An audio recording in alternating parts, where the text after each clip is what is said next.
He is a pastor, he is a writer, he is a brand new dad. His baby is 2 months old, and she is so adorable. So he regularly preaches God's word. You can find him at the intersection of Christianity, culture, race, and faith very frequently. He is also the executive director at 10 by 10 collaboration, which is the youth Fuller Youth Institute at Fuller Seminary. So he wears a lot of hats. He's also a very good friend of mine, and he is amazing. So would you please welcome up Pastor Raymond Chang. Thank you. Yeah. All right, we're moving some furniture around, if that's okay. So before actually we start the interview, we are going to show you a video that was made by two of the members. They're Gen Z, the AV gals here. They made this video. It's a beautiful montage. So we would like to preface before Ray and I talk with this video.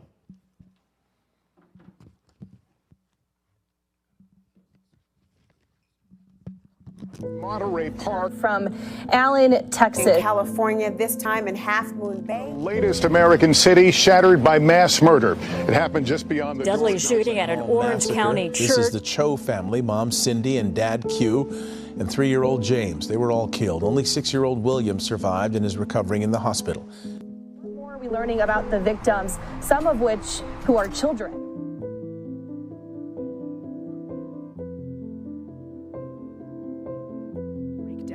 Grasping for understanding, of struggling to even find the words, because in moments like these, sometimes there just aren't any. We've grappled with why, with what to do now. But the most important thing has always been who? Them, the people stolen from their loved ones in our world.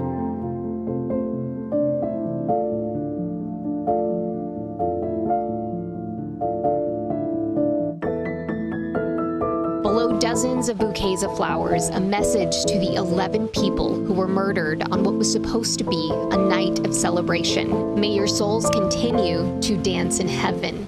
This was it. Like, I definitely my life's gonna end here. And then the shooter starts prepping his weapon, and something came over me. I had this realization that I needed to take control of the situation. It breaks my heart, and I have friends that lost people in this shooting. My aunt lost somebody in this shooting. My friend lost somebody in this shooting, so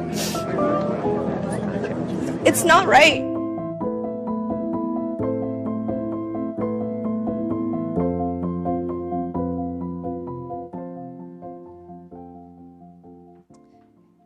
Thank you, Ali and Kathleen, for making that video. It is. So, Ray, before I ask your thoughts about this video, can you tell us a little bit about why AACC was started and why, you guys got together and started? Yeah. So first of all, I want to say thank you for having us here. It really means a lot, especially as we're trying to engage with people at the local levels, and especially through churches.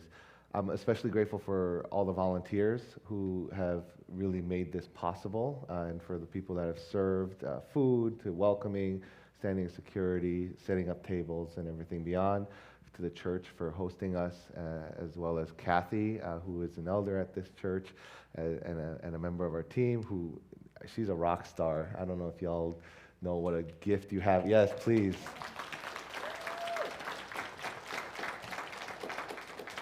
She has the motor of like 50 people. I don't know how she does it, but some reason she's able to. And of course, all the AACC team members that are here. We have, actually, could you just raise your hand if you're an AACC team member? Yeah, just a handful, yeah. What most people don't know is that we're an all-volunteer team, and we've been an all-volunteer team for the past 3 years. We're trying to figure out how do we become more sustainable, how do we raise money, how do we kind of start getting staff, but everything that we've done is a result of the volunteering of people who understand that their Christian faith matters, that their Asian American identity matters, that their Asian ethnicity matters, and wants to see something different, to see structures change, to see narratives change. About 3 years ago, because Laura asked if you knew the work that she did, she does in addition to the work at AACC, you'd be blown away because she's not only works with refugees, but she worked with refugees and now works more directly with refugees as an executive director of a nonprofit called Renew in Chicago, where she's doing job skills training and things like that. But one of the things that we saw early on, about 3 years ago, was that the political rhetoric that demonized Asian Americans and began targeting them around China virus, Kung flu, China flu, started emerging in pulpits and pews. And if you know Asian American history, one of the things that you would quickly come to realize is that violence against our communities always began with rhetoric, and a lot of times it came as a result of people who joked about Asian Americans or Chinese people or Japanese people and the like.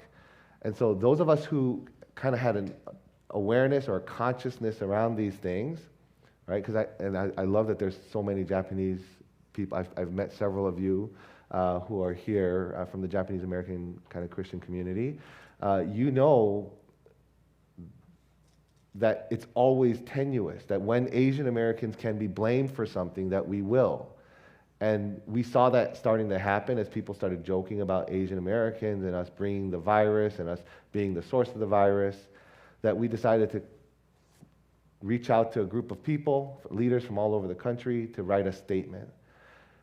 That statement, because I never thought that statement would get that far, because again, when you look at the history and the narrative and the experiences of Asian Americans, we're often erased in plain sight. We often feel invisible in plain sight.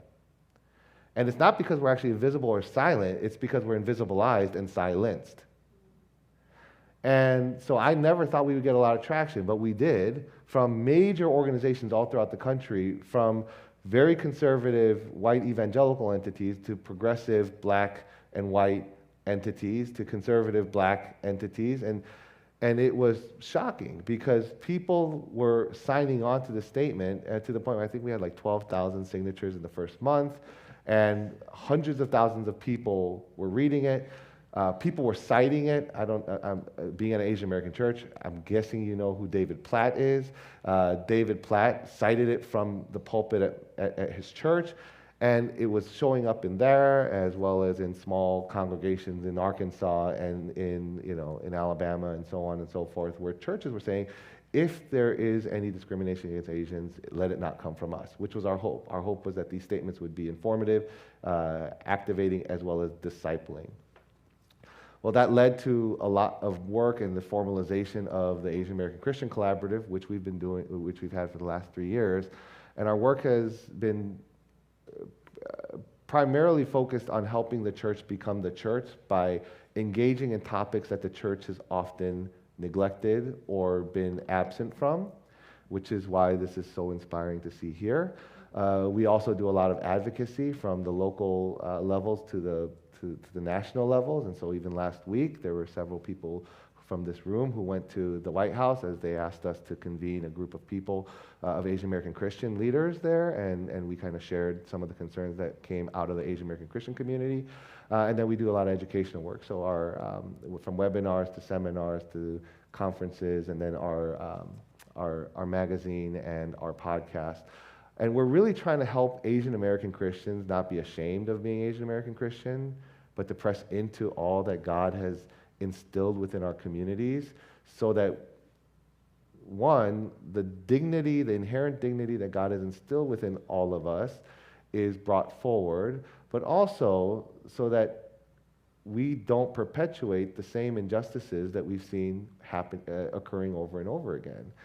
And so we essentially exist to serve the Asian American Christian community and through the Asian American church, but we are inviting everyone along with us for the ride, which has been super exciting. Yeah, thank you for that context. So with that backdrop, going back to the video, seeing the images, being reminded of the tragedies that have occurred, what were some things that stood out to you, or what do you remember about those events? Yeah, I think, for us, or for me, the more you get involved with issues of justice or righteousness, which in the Bible, they're the same thing, right? Justice and righteousness. If you look at the Spanish Bible, justice and righteousness are the same word. It's only in the US or in English where we kind of bifurcate the two, and we kind of have two separate meanings. God's righteousness is God's justice is God's righteousness. The more I find myself engaged, the more I find myself moving towards and being drawn in by and being presented with things that make me sad, heartbroken, leading to lament. What's hard about issues of gun violence, like the video showed, is that it's happening way too often. Every single day there's a mass shooting. More mass shootings than days in a year. And at one point, I feel like I vacillate between sadness, anger, and numbness. And sometimes I feel helpless until I find myself in a community, and that's when I start to feel like, no, we can't lose hope. God put us here to seek the welfare of the city and to seek the welfare of the society, and so we need to keep pressing forward. But it's hard, right? I mean, when the Allen shooting happened, because 3 of the victims were Korean American Christians, I got probably like 50 text messages from someone who knew them or knew the church that they were a part of or knew of them saying, what is AACC going to do? And it only increases with the more we engage, and AACC becomes known for doing the work that we're doing. Yeah, and you are a new father, 2-month-old Sophia. How has that life changed, colored, or changed how you receive this news? It only adds an urgency. I mean, I feel like I've been engaged with this prior to knowing that we were going to have a baby, but I mean, the urgency. Hearing that question that your son asked should never have to be asked.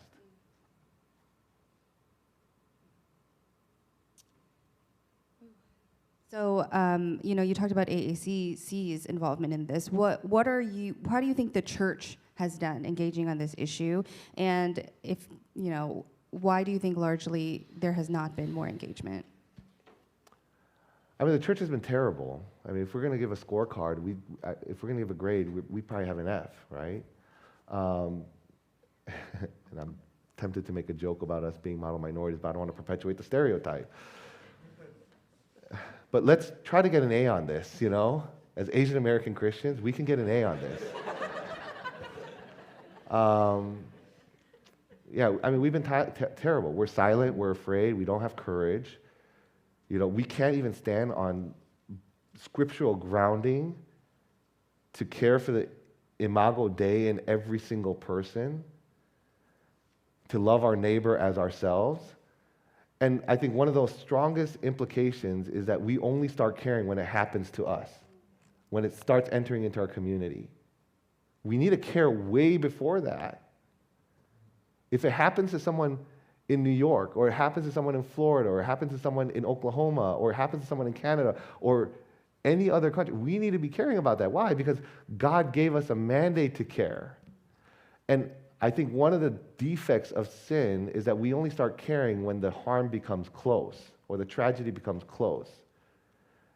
And being in so many white evangelical institutions and knowing the influence of white evangelical theology on Asian American Christians, one of the biggest concerns that I have is that we have a deformed theology that makes us lose our significant collective perspective and communal disposition for the sake of individualism, which is what Sung Chan talked about, to only benefit us and our families primarily, and then to neglect those who are most hurting, which is why in a lot of Asian American Christian communities, we don't even know how to help the poor. And so I feel like we're getting an F, we need to get an A, and there are certainly things that we can do to do that. Yeah, so as Christians, what does the Bible say? That, what are specific scriptures that we can refer to that tell us clearly what we need to be doing? Yeah, I mean, I think, I cited a couple earlier. That if you look at Genesis, we're all made in the image of God, right? You go through Scripture, and then you see this call both in the Old Testament and in the New Testament to love our neighbors as ourselves. Then you see how we're called to seek the flourishing in Jeremiah and the welfare of the city and our society. That means whether it's Christian or not, whether it's your family or not, we're supposed to seek their flourishing. We're supposed to seek their welfare. To be absent from the issue is not to seek their welfare. It's to neglect their welfare and to leave them on the side of the road like the religious leaders did, in the parable of the Good Samaritan. And then you go and you see the call throughout the New Testament to mourn with those who mourn, to grieve with those who grieve, to press into the pain of people, and to live and embody a different type of community that's really an alternative community to the communities of the world that essentially say, well, it's too big of an issue, or it's too much for us to deal with. So I mean, there's tons of scripture that if you just tie it together, it's all there. Can you talk a little bit about the sanctity and value of human life and how it is, our duty as Christians to preserve this and how it relates to GVP? Yeah, so again, going back to, if we believe that every single person is made in the image of God, that means that they bear God within them.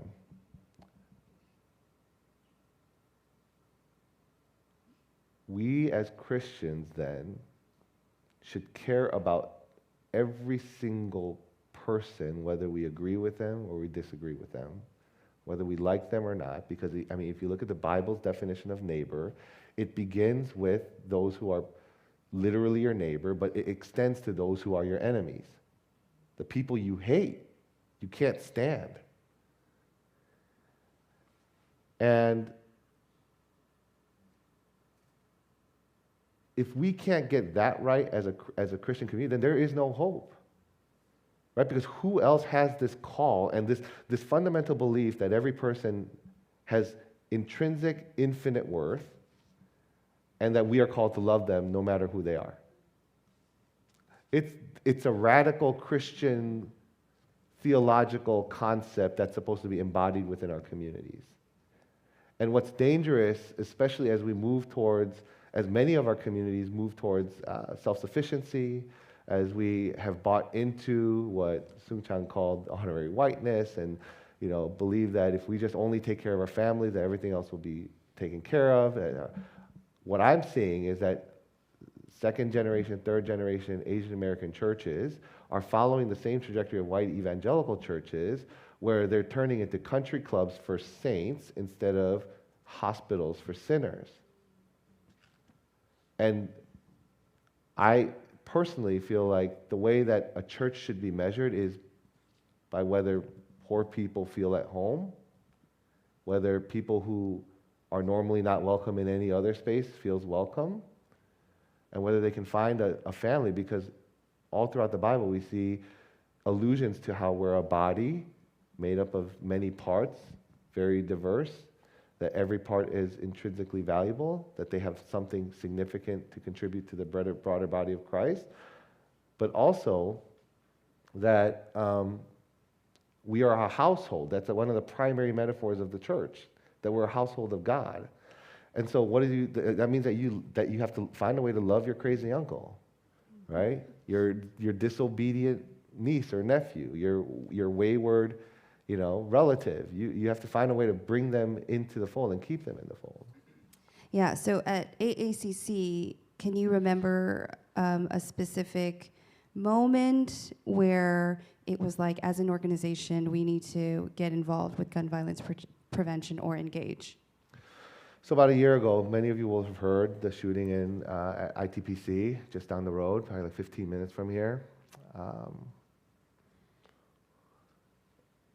When the pastors who were on the ground, and Steve was a part of that, he's here today, and he kind of said, hey, can you connect with this person or that person? And that's oftentimes how the work we do gets done, is that, you know, someone says, look at this, or hey, did you hear about this? They called, and we got connected, and one of the primary people who helped offer support for the church invited us to kind of talk with them. The Department of Justice reached out to us and said, hey, like, what's going on? And we started engaging. We realized in seeing how the community was reeling, right? Because I mean, no one expected that someone was going to come in after sitting through a service during a celebration where they were honoring their pastor. I mean, like, there's a part of me here that I kind of have my like radar up, because I don't know, and I've gotten enough threats to know that there are people that don't like me because I'm vocal about both my faith and my Asian American kind of identity, as well as my commitment to justice. And having worked at Wheaton College, where we had a chapel of 2,400 people, all students, and knowing that there are PR issues, I was always a little bit vigilant, knowing that any time, all one person would have to do is come in with a gun that was semi-automatic or automatic, and then wipe out, because everyone's sitting in rows, 2,400 students, in one swoop, could wipe out 100 kids if they had 100 rounds. For us, when ITPC happened, that was the moment in which we realized that so many of the tragedies that we were dealing with involved guns. Atlanta involved guns. There are other acts of violence that involve guns. And we continue to find the same thing. And so what was encouraging for us was that the community, the Taiwanese Christian community, and many of the leaders within it, including those from the Evangelical Formosan denomination, the Logos Bible Seminary, they were, and these are first generation Asian American Christians, they were willing to sign on to a statement and actually asked us to do something about it and said, what can we do? So we wrote this statement, and then they signed on as the initial and leading signatories, including the pastor that was being celebrated, Pastor Billy Chang, and that really sparked our engagement. So our engagement with GVP work began and emerged out of Asian American Christian community needs. Yeah, great. So that is, what if you are someone who is not a part of AACC or even a church that's engaging in this? What can we do as Christian people, individuals, to get involved? Well, join AACC somehow. So that would be the most helpful thing. You know, I feel like we're always running a million miles an hour on unlimited energy or on marginal energy. But I mean, there are things that you can do at the national level, like with us. You can do things at the local level. So Kathy's mom is actually going to go to her retirement village with 200 postcards and gather all of them and send those postcards to her local representative. And she's like, can you come and speak to us in August? And I'm like, if I can make it, I will be there. And I mean, like, that's the work that matters, right? Because I mean, like, if you think about reaching out to your representative, most people don't even do it. So after every tragedy, I just call my representative and leave them a message, or call them and say, hey, this is something that we should care about. Because I think that they kind of count every call as like 1,000 people, because not that many people are engaged. So the more people that call, this is like thousands of people that just in this room. I do think that there is a significant theological deficit, that people don't understand how to engage, how to theologically talk about issues of violence, how to navigate and theologically think through issues of gun violence and gun prevention and the proliferation of guns. So we don't have a theological imagination for some of this stuff. We also don't have enough education around like how the whole system of gun manufacturing, the gun lobby works together, and how they're currently in the process of targeting Asian Americans and other minority communities. They're trying to increase our level of purchasing because guns never expire. They never go bad. So if you buy one, that gun is still good 300, 400 years later as long as you take care of it. And they're finding ways to make it rust-proof. And the more our population buys into the narrative that we need to primarily turn to violence for self-protection, the more likely that more people will be killed, because the more guns there are, the higher the likelihood of people getting killed by guns is, as well as the simple fact that all the statistics show that. And so it doesn't seem like more guns equals more safety. It seems like more guns equals less safety. And so the question is, what can we do about it? Well, I think on one level, we basically ask for greater restrictions and greater gun safety measures. I think the other question we have is things like calling for a gun buyback programs. Another thing we can do is to ask for increased safety measures and policies that require greater safety. So many children are killed by the guns that their parents purchased in their homes. That should be alarming, and yet it feels like people are like, well, that's the cost of freedom. Really? The death of these innocent children? And so, I mean, and then calling for like major, policy changes from the local to the federal levels. Like, it makes a difference when people show up. It makes a difference when people show up to gatherings like this. It makes a difference when you show up to rallies or to your elected representatives' offices. And take a day. You go with your kids to do it. Use it as a learning experience. I mean, the first time we engaged with the city of Chicago's mayor's office, it was kind of nerve-wracking. But now I feel like once you get into a space, it's not as nerve-wracking, and then more Asian Americans feel more comfortable interacting with political entities. And then when we keep showing up, they're like, how come there's so many more of you? You're spawning. And I'm like, yes, we've been here. We're just trying to find ways to get our voices in your ears. Perfect. So we do want to end this time and talk about, he mentioned educating ourselves, just a few tangible, practical things we can do. There is a spectrum of ways you can get engaged, either a little bit or a lot. But we want you to leave today feeling empowered to do just a few things. So you mentioned education and awareness, like organizations hosting conferences like this or for people to engage. Can you think of like another one, education-wise, where we can educate ourselves about more about what we can do? Yeah, I mean, there are great organizations out there that are trying to tackle this, from Everytown to Giffords to March for Our Lives. They provide tons of statistics on gun violence, and they're bipartisan organizations. They work together. What's hard is everything gets politicized, right? So if you talk about guns now, then it's like, oh, you are a Democrat. If you talk about anti-abortion work, you are a Republican. I don't know when that happened. I do know when the abortion stuff happened. It happened in the 90s. But like, we need to remember that, even if something is politicized, it doesn't mean that Christians can't speak into it or speak up about it. And we can't be afraid to speak up about it out of our biblical and theological convictions because something has been politicized. And what the problem is too many people are afraid, mostly because what you see today, especially pastors, is that their congregations have been activated by this political radicalization. And that has been a long deformation that emerges out of a neglect on addressing political issues within the church and helping people understand what it means to be a political person, which simply means that you are a part of the polis, or the city. Political comes from the word polis, the Greek word polis, which means that you're part of a city. So just by existing, you are political.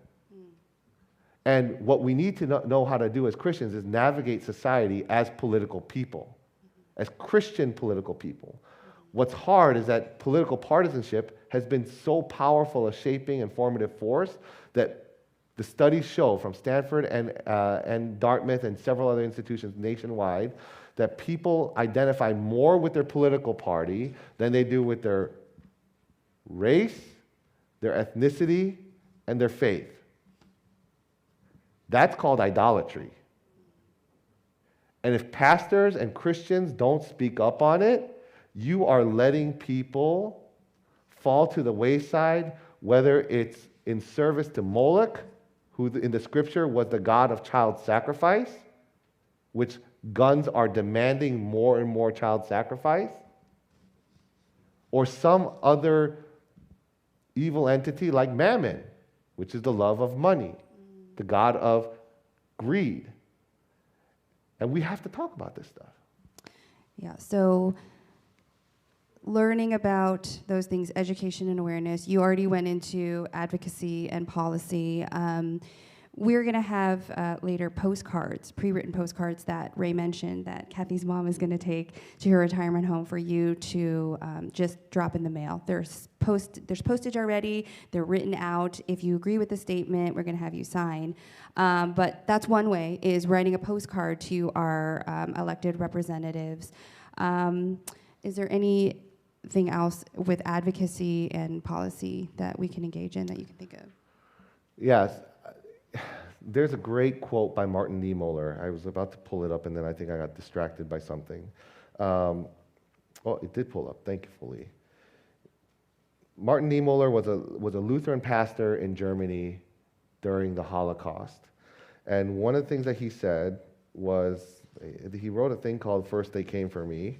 And I can't find it. Hold on, this is worth me pulling up. I'm sure that some of you have heard this. He said, first they came for the communists, and I did not speak out because I was not a communist. Then they came for the socialist, and I did not speak out because I was not a socialist. Then they came for the trade unionist, and I did not speak out because I was not a trade unionist. Then they came for the Jews, and I did not speak out because I was not a Jew. Then they came for me, and then there was no one left to speak out for me. When it comes to any evil, any injustice, if we do not speak out as Christians, we lose our moral authority, but at some point it will come back to us. If Christians spoke out against gun violence 50, 100, however many years ago, we would not be in the place we are in today. If we remain silent, who knows where we will be in 50 to 100 years? And I do not want my daughter, I'm terrified that my daughter is growing up now. Who knows what it's going to be in 20, 30, 40 years from now if we don't do anything? And lastly, in pastoral care and support, there's a lot of, faith leaders in this room. What are the ways that as faith leaders in the church and organizations we can advocate and support? You talked about before pulpits proclaim priorities, so can you touch on that? Yeah, I mean, there's a lot of ways. I think so all churches, but I'm speaking primarily to Asian American Christian churches. Because of our discipleship within white evangelicalism, what we've been actually discipled into is republicanism. You look through the history, and what you see is that there's a lot of people that don't believe that you're a Christian unless you're a Republican. Have you ever heard that before? Some of you might even believe that in here. That's not actually a fault of your own. It's the way that there have been forces that have shaped our thinking to believe that republicanism is Christianity. And there are problems with both parties, right? I mean, so let me be clear that we're not here to celebrate the elephant or the donkey. We're called to worship the Lamb of God. But there is only one party that has conflated itself to the party of Christ. That's dangerous thing because there's an elephant masquerading as a lamb, and we know that those two things are not the same. Because of the influence of the moral majority on the evangelical system, and the evangelical system and the influence of evangelicalism, especially white evangelicalism, on Asian American Christians, because the majority of Asian American, I believe about 40% of Asian Americans are Christian, and then a sizable population, about 40% of the population of Asian American Christians are evangelical. What that means is that there's a lot of evangelicalism within Christian populations, which is essentially formed us and shaped us to believe that republicanism equals Christianity. What that's also led us to believe is that we are not called to actually speak up and verbalize and vocalize our concerns as a Christian community. What's challenging there then is that we then have to decide whether we are more white or we are actually Asian American, which was birthed out of an advocacy, out of an activism, and out of solidarity to fight for the civil rights that we didn't have. Because imagine what the population of the US would have looked like if Asian Americans weren't significantly excluded for 80 years. We're always talking about representation. Well, the way that we would have had more representation is if we had more higher population numbers. But if you're excluded from coming into the country, your population is going to stay small. And whenever Asian Americans can be excluded, that's always happened. And so I think pastors need to commit to, like, essentially decoupling, especially Asian American Christian pastors need to decouple itself from white evangelical spaces and white evangelical theology and thinking, because white evangelical is actually more white than it is evangelical. We hold a lot of same core views, but then it's covered in this veneer and at the core holds to views that are more in line with white racialized thinking, where it makes you believe that if you enter into white spaces or you become a white evangelical, that you've somehow made it. And that is there's nothing further than the truth, because as soon as the walls can go up, as soon as we can get pushed out, that's what happens, and we see that almost every 30 years. And the last time it happened was about 3 years ago, 2 years ago. And so we need to preach from the pulpits. We need to allow space for conversations. We need to help form the community to engage in activity that really advocates for things that allow for the whole flourishing of all people. And then imagine new ways of doing things, because my big concern is that there's such a, out of our overreaction to immigrant first generation churches, we've bought into the white evangelical kind of philosophy and structure, and Asian American Christians are quickly losing their understanding of what it means to be Asian American because they've bought into the programming, to the comfort lifestyle and everything else, where we're becoming essentially country clubs. That's great. How can leaders in the church and also Christians who want to engage with this work provide support or ask for support from their churches with the trauma of, you know, the shootings that keep happening, those that are involved? Because it was mentioned earlier by Sung-chan, but mental health is a huge issue in the Asian American population. So I can't disassociate those two things. So how can we that are leaders in the church, and how can we as Christians support each other in that grief? Yeah, I mean, I think we have to destigmatize mental health, right? To not view it as, and this is part of the conference that the 3-part series. One of the issues is mental health, because actually, it's not just Asian American, but minority populations really struggle to talk about and address issues of mental health. Why? Because it makes us look weak, and it makes us, and it's all racial. So much of it is actually racialized. We can't look weak in a society because we know how society prefers the strong person.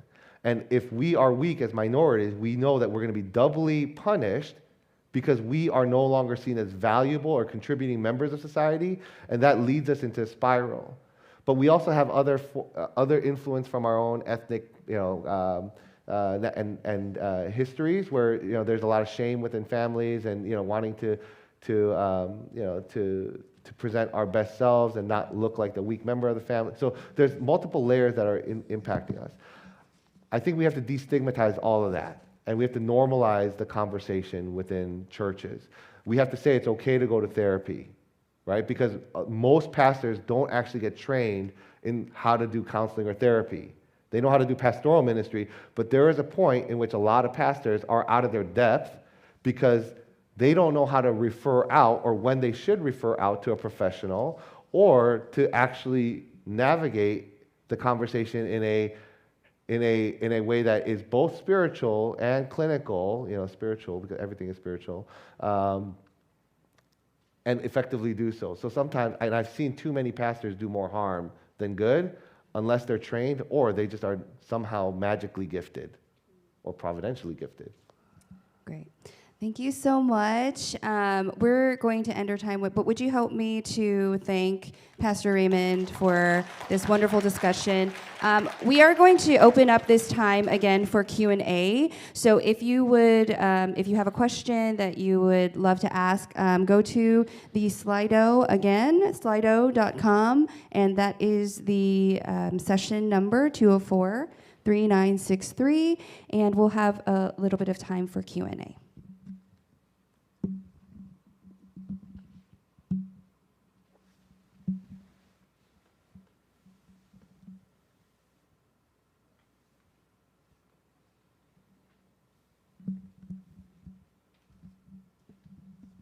And I think this is an A group, A+ group, with the questions coming in. I'm like, I'm gonna take these questions and make a database for my future purposes. Okay, so first question.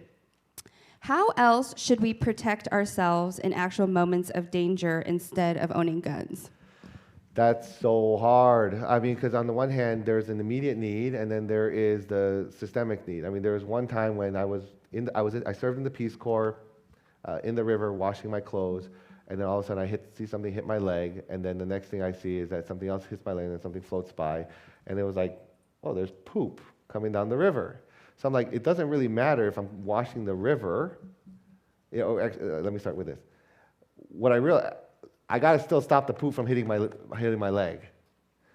But what I also need to do is make sure I'm looking up the river to make sure that I'm stopping the poop from coming down the river, which I saw a guy like 30 feet ahead of me pooping, and it was not helpful. So it's like the poop will keep coming if I don't stop him, but I need to find a way to stop the poop, which is the question there. Can you expand on that a little bit? So I think churches need security teams, right? We need to find ways, like just the presence of a security guard, the presence of cameras are deterrents. Now, obviously, we can't stop everything, right? There's just too many guns to stop everything at this point. But there are things that we can do to create deterrence. What's challenging is if you start adding a metal detector, one, if they come from outside, they're going to still shoot you if they want to shoot you because they don't have to get through the metal detector. They can just shoot the person and just run in. So in some ways, like if it's going to happen, it's going to happen. And the whole good guy with the good guy with a gun stopping bad guys, we're seeing it over and over. It just doesn't. We're going to lose life either way. It might happen every now and then, but it's likely, it's not a gamble worth risking. I think letting your local police departments know, like when you have your major gatherings, and if you ever get that spidey sense going up, to let someone know, don't just ignore it. You never know. The gun violence is so random that it's better to work off of intuition and be wrong than to ignore the intuition and that intuition being right and leading to tragedy. What's challenging is that even, especially for Asian American Christians, because of some of our theological underpinnings, we trust so much in the sovereignty of God that we neglect that God has given us mouths to speak from, hands to work from, and feet to walk with. And what we try to do with some churches, and this is where we've been finding a lot of difficulty, is that we encourage churches to create committees, safety committees, but they get the most pushback from their community because they're basically saying, well, we don't need that. That shooting that happened 15 minutes away is a one-off event. It was a random act. I bet you when you asked them, they would never have been able to predict that. And it seems like for some reason, because we don't want to deal with the weight of death and the death culture in our world, it's better to just explain it away and not be bothered by it, assuming that it'll never happen to us. But what we consistently see is that almost everyone who gets involved with GVP efforts get involved because it got close enough. And so if we're smart, we would eat healthy and exercise to prevent illness. What we need to do as churches is to do that as well. But this is like the impossible dilemma that we're currently in, is that there's too many guns out there. It's easy to access. It's easy to get them for free. It's easy to get them illegally. It's just, and let's be clear that the majority of guns used in these mass shootings are obtained legally. But so we have to address the amount of guns that are out there, as well as the ways in which they show up and cause harm. Thank you. Can you be more specific about what GVP policy you are advocating? I feel mental health is a huge aspect of violence, guns, and other weapon-inflicted violence. Yeah. So there's actually studies that show that, I mean, to some degree you can say yes. If someone is going to pick up a gun and shoot someone, it's probably driven by some mental health issue. But that's not actually the underlying cause. It's usually hate and radicalization or some other form of isolation and loneliness, which you could say is mental health, but they're not the type of like diagnostic, uncontrolled type of mental health thing that we're talking about. These things can actually be addressed. We need to do everything from asking for age limits to be increased, to making it harder to buy a gun than to adopt a dog or to drive a car or to obtain a driver's license. I mean, like, if I could do anything, I'd say every bullet should have a serial number on it, so it could be tracked. Every gun should have a serial number or a fingerprinting thing on it so that it's not going to discharge, even though like just recently I just learned about a gun that discharges on its own, and so everyone who has it, including police officers, was shot in the leg. So I'm like, oh, guns don't hurt people, people hurt people? No, that's not actually true. Guns actually hurt people even when no one's pulling the trigger. Banning assaults, so like every gun is an assault weapon. Like we can't ignore that. But like no citizen needs a military weapon. And if you actually trace back the history of all that's been going on in the rhetoric and Scalia's opinion, it's like how we understand the Second Amendment today is very different than what the Second Amendment was intended to be for. And if you think about like how it was focused on the formation of a militia, and if you understand what the militia was primarily for, which was to catch slaves and to kill Native Americans, then you realize, oh, there is an issue here that we have to uncover even further.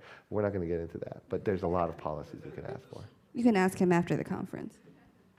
Next question. You were hinting at standing in the gap of our politically polarized society.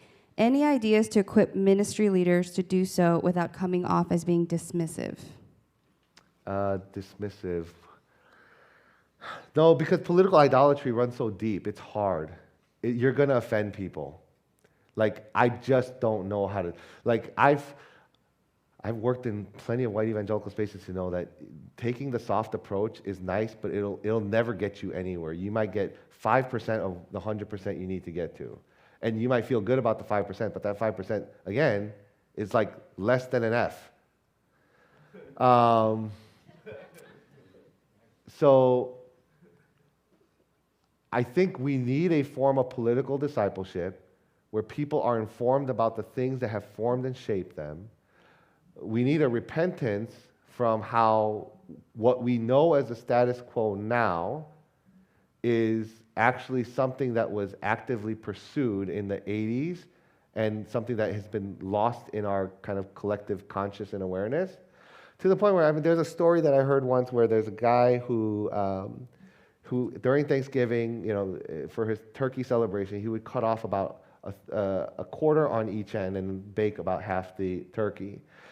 Someone finally came over and said, "Why are you doing that?" And he said, "Well, because my mom cooked the turkey this way. I've just always seen the turkey cooked this way. I don't know how else we would cook a Thanksgiving turkey. I think this is the way it's supposed to be." He finally goes to his mom. He's like, "That's actually a good question. I'm going to ask my mom." And she said, "Mom, why do you cook the turkey? Why did you cook the turkey this way, where you cut off a quarter on each end and only left about half the turkey?" And what she said was, "Our oven was too small. The turkey didn't fit." He didn't know why he did what he did. A lot of Asian American evangelicals don't know why they do what they do. Yeah. Turkey. I haven't thought about that in forever. It's inspired me. Can you speak to the messages of violence that our kids get bombarded with and what to do with that? Look at the videos on our social media conference, which was a couple that we're going to release those at some point. It's hard because on the one hand, you don't want them to be ignorant of what they need to do. On the other hand, there are age-appropriate things that some people in their development don't know how to handle. I think the best thing you can do is be parents. Like, walk with them through it. Kids can handle complex issues. They're not dumb. The more kids I talk to, the more I'm like, y'all are way smarter than many of us adults. And they're thinking complexly about issues, and we just don't take them seriously. I do think that there is some limitation to the social media. But even if you limit their social media, like, they're going to find it somewhere else. They're going to hear about it as you're walking down the grocery store or whatever. It's inevitable. And you can't live in a cave. And so the best thing you can do is actually disciple them. Disciple them on what the scriptures teach them. Disciple them on how Christians are called to apply the scriptures into the current context and how that's supposed to be lived out. Because that's what we're lacking. We don't know how to contextualize scripture and theology into social issues that are contemporary, because we've left that to everyone else. And we're now being discipled by pundits. Yeah.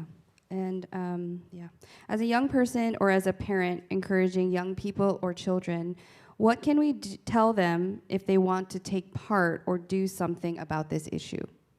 Let them know they're not helpless. Let them know they have a voice. If they write their political representative, and you have to decide this as a parent, like at what level and what age do you want to introduce? My dad, when he was a distributor for Kirby vacuum cleaners at one point. Anyone ever bought a Kirby here? You did too. So he was a distributor for Kirby vacuum cleaners. He won a bunch of awards, especially like being like one of the few Koreans that were doing it. And when I was in third grade, I was sitting next to someone because he would always take me with him because we couldn't afford babysitting a lot of times, and take me to these, to his demonstrations, especially when he was getting started out.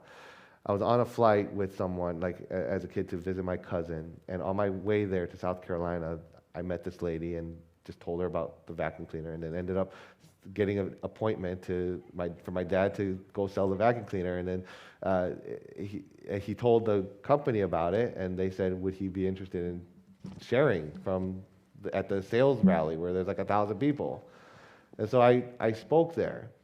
I think that moment for me was when I started realizing that, one, people like me, and I didn't have the words for it, but I saw my dad up there, and so it made a difference that someone like an Asian American can speak in a diverse crowd. The second thing I thought was, like, I can actually speak in front of a crowd. And then the third thing I realized was that I had something that people wanted to hear. And then I think that was formative in my desire to learn how to preach and to become a preacher, or to go do advocacy work. And so don't underestimate what it means when you show up to your council person or to your school board, because school boards have become like these crazy war zones these days, based on things that nobody, just to be clear, what people are talking about and identifying as critical race theory in the public square has nothing to do with critical race theory proper. I remember the first time I was called a critical race theorist about 7 years ago on Twitter, and I was like, what is a critical race theorist? I was just talking about racism out of my biblical conviction, and then out of nowhere, critical race theory has become a politicized point where it talks and opposes anything that has to do with racial justice, and that was all calculated. Like, there was someone that actually tried to say, we're going to try to freeze the brand, and when anything that we don't like is basically named, we're going to call it critical race theory, especially if it addresses issues of race. Well, they've succeeded. And they've succeeded because people don't know what critical race theory is, and now they think that critical race theory is all this other stuff. And so I think we need to educate people on what that is, and then let our kids know that what they're hearing is not actually the truth all the time, but then invite them into spaces where they can vocalize and verbalize their concerns as constituents of this country, of this society. There is no more powerful a voice than a young person's voice, because the future is theirs. Like, our AACC doesn't matter unless we can pass it on to the next generation. And so we're doing all this work to pass it on. And our hope is that, and what you can do is just show up to city council meetings or, wherever it is that could be useful. Yeah, that's great. That also reminded me of the video that we saw that was made by 2 Gen Z, young ladies. When we first saw the video that they created, it was like, this is their lived reality. This is the news they see all the time. It's shocking to us as the parents, because that's not what we grew up in, but they live through this every day. And so, we need to invite them into the conversation, but we also need to we need to listen, but we also need to act. So, thank you for that. So, can we thank Pastor Ray again for this Q&A time? Thank you.